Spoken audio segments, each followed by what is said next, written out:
یہ قرآن کے اترنے کا مہینہ ہے، اس میں قرآن پڑھا جاتا ہے، اور اس امت کو اللہ نے یہ فضیلت بخشی ہے کہ انہوں نے اپنی کتاب کی حفاظت کی ہے، اور اس کی ابتدا اللہ نے سورہ فاتحہ سے فرمائی ہے۔ تو سورہ فاتحہ جبریل لے کر نہیں آیا، جبریل آپ کے پاس بیٹھے تھے، تو ایک دھماکہ ہوا، تو آپ نے فرمایا یہ کیا دھماکہ ہے؟ کہ یا رسول اللہ آج ایک دروازہ کھلا ہے جو پہلے کبھی نہیں کھلا، اور آج ایک فرشتہ آ رہا ہے جو آج تک زمین پہ نہیں آیا، اور ایک کلام لے کر آ رہا ہے جو آج تک کسی نبی پر نہیں آیا۔ تو وہ فرشتہ حاضر ہوا اور آپ کو 2 کلام پیش کیے، ایک سورۃ فاتحہ اور ایک سورہ بقرہ کا آخری رکوع آمن الرسول سے لے کر آخر تک۔ ابشر بنورین، آپ کو 2 نوروں کی بشارت ہو، سورۃ فاتحہ اور سورہ بقرہ کا آخر رکوع۔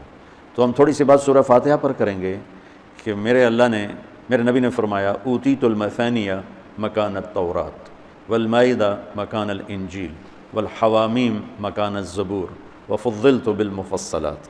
میرے سب سے بڑی کتاب تورات تھی، سب سے بڑی، اٹھانا بھی مشکل تھا، اتنی بڑی کتاب تھی۔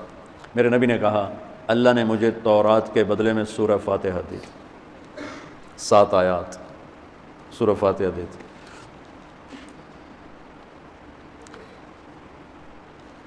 اور انجیل کے بدلے مجھے اللہ تعالیٰ نے سورہ مائدہ دے دی، انجیل سورہ مائدہ۔ حوامیم، یعنی حامیم سے 7 سورتیں شروع ہوتی ہیں، 26ویں پارے سے وہ 25ویں پارے سے 24ویں پارے سے وہ شروع ہوتی ہیں اور 28ویں تک غالباً جاتی ہیں، 7 صورتیں اکٹھی، حامیم حامیم حامیم حامیم۔ تو زبور کے بدلے اللہ نے مجھے حامیم عطا فرمائی، اور باقی قرآن کے ذریعے سے مجھے عزت اور فضیلت عطا فرمائی۔ سورہ فاتحہ، امام رازی رحمۃ اللہ علیہ ایک دفعہ اپنے خطبہ میں فرمانے لگے کہ اس سے 10,000 مسائل نکلتے ہیں، تو بعض لوگوں نے ان کا مذاق اڑایا۔ وہ مذاق اڑانا تفسیر رازی کا سبب بنا، تفسیر کبیر کا، کہ فرمایا کہ جب انہوں نے میرا مذاق اڑایا تو میں نے اللہ کا نام لے کر قلم اٹھایا اور میں نے لکھنا شروع کیا۔ پہلی جلد سورہ فاتحہ پر ہے اور 10,000 مسائل اس بندے نے نکال کے پیش کیے ہیں امت کو۔ کبھی موقع ملے تو آپ پڑھ لینا۔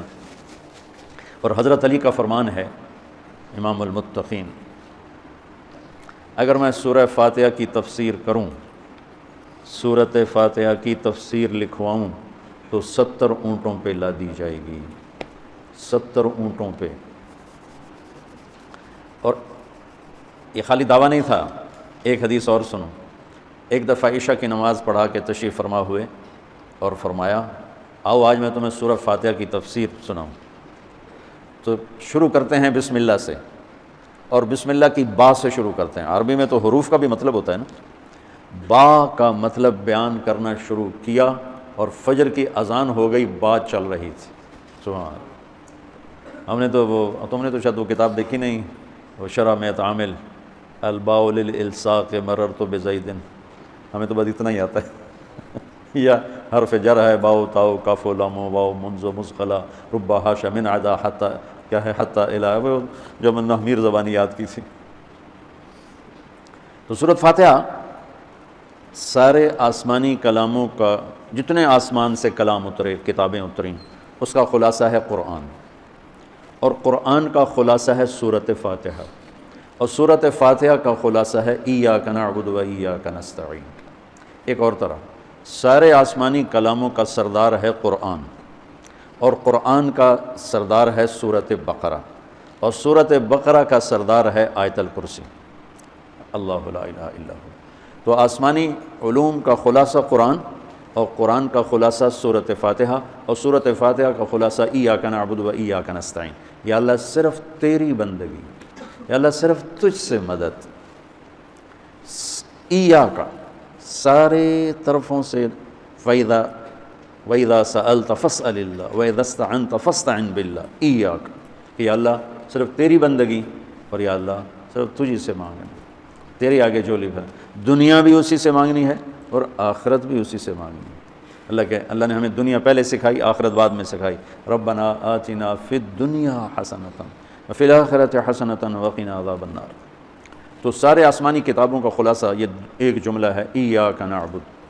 اور بندگی صرف نماز نہیں، بلکہ پوری زندگی اللہ کی چاہت میں گم ہو جائے، ڈھل جائے، اور ہر ضرورت میں اللہ اس کی طرف ہاتھ اٹھے، مخلوق کی طرف ہاتھ. ایک ہوتا ہے دوسرے کی مدد کے لیے، بھائی اپنا ٹریکٹر دینا یار میری، جو ہمارے ہاں ہم نے اپنی مثال دینی، جب ایک دم زمین تیار کرنے کا وقت آتا ہے تو وہ 3 ٹریکٹر بھی کافی نہیں ہوتے، تو ہم کہتے ہیں جی ذرا اپنا ٹریکٹر بھیج دینا، ایک ہی دن میں ہماری زمین ساری تیار ہو جائے.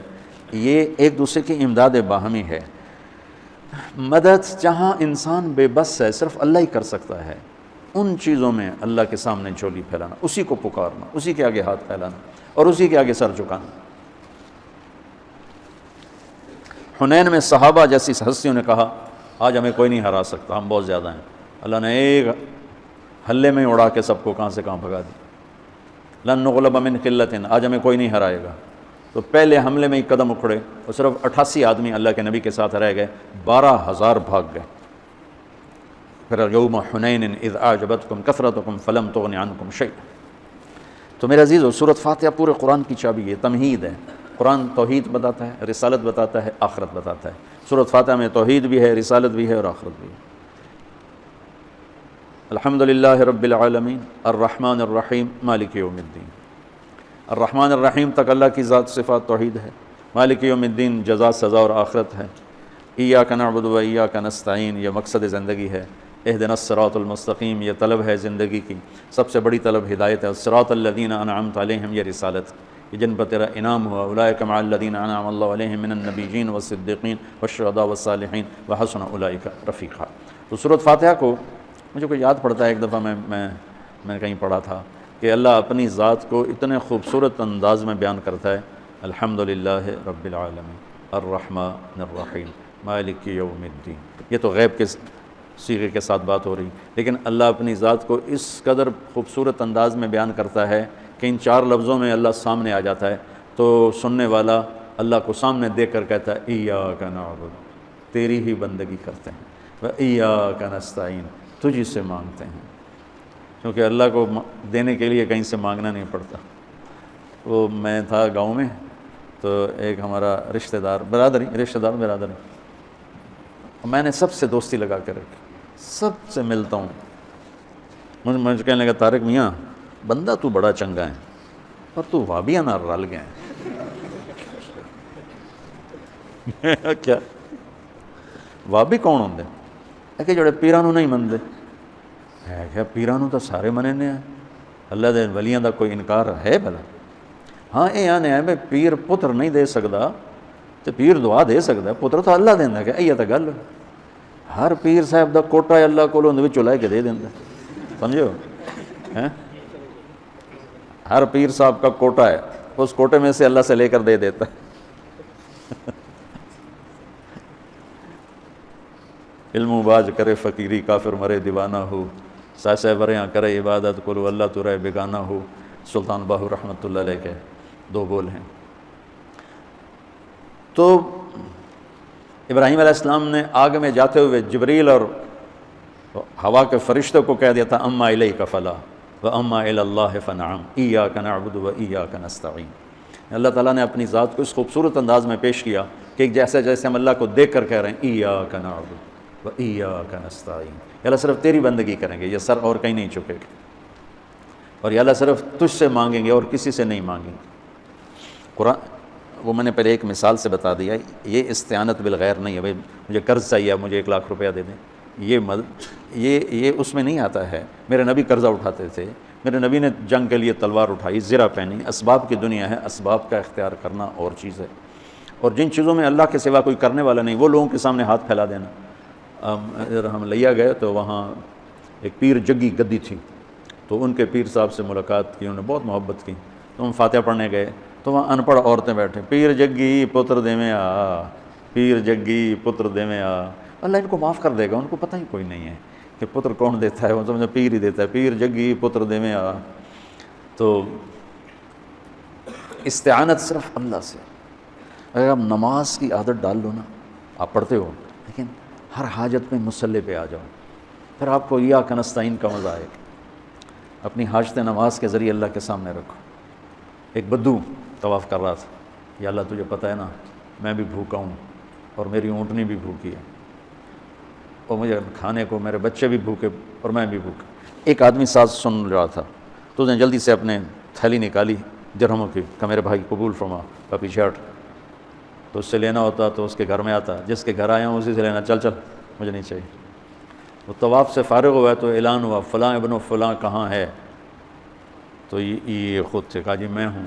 کہا آپ کے چچا کا انتقال ہوا ہے، تو انہوں نے اپنی ساری وراثت آپ کے نام کر دی ہے چونکہ ان کی اولاد کوئی نہیں تھی۔ تو 1 منٹ میں اللہ تعالیٰ نے قبول فرمائی۔ ہشام بن عبد الملک اور سالم بن عبداللہ بن عمر بیت اللہ کا طواف فرما رہے تھے، تو ہشام نے کہا سالم کوئی ضرورت تو بتاؤ، تو وہ کہنے لگے اللہ کے گھر میں ہو کر میں اللہ کو نہ بتاؤں تمہیں بتاؤں، کتنے شرم کی بات۔ تو ہشام چپ ہو گیا۔ ہشام بادشاہ تھا بنو امیہ کا۔ تو جب دونوں باہر نکلے تو ہشام نے کہا اچھا اب تو بولیے کوئی ضرورت بتائیں۔ تو سالم بن عبداللہ بن عمر، حضرت عمر کے پوتے، کہنے لگے کیا بتاؤں، دنیا کی یا آخرت کی؟ وہ کہنے لگا دنیا کی بتاؤ، آخرت کی میں کیا پوری کروں گا؟ تو وہ کہنے لگے دنیا تو کبھی اللہ سے نہیں مانگی، تجھ سے کیا مانگی؟ ما سألت من یملکھا فکیف من لا یملکھا، جو دنیا کا شہنشاہ ہے، دنیا تو اس سے کبھی نہیں مانگی، تم سے کیا مانگوں گا؟ تو میرے عزیزو، سارے قرآن کا خلاصہ یہ 2 لفظ ہیں، ایاک نعبد۔ امت اللہ کے سامنے سر جھکا دے، ہر حرام چھوڑ دے، ہر حلال پہ آ جائے۔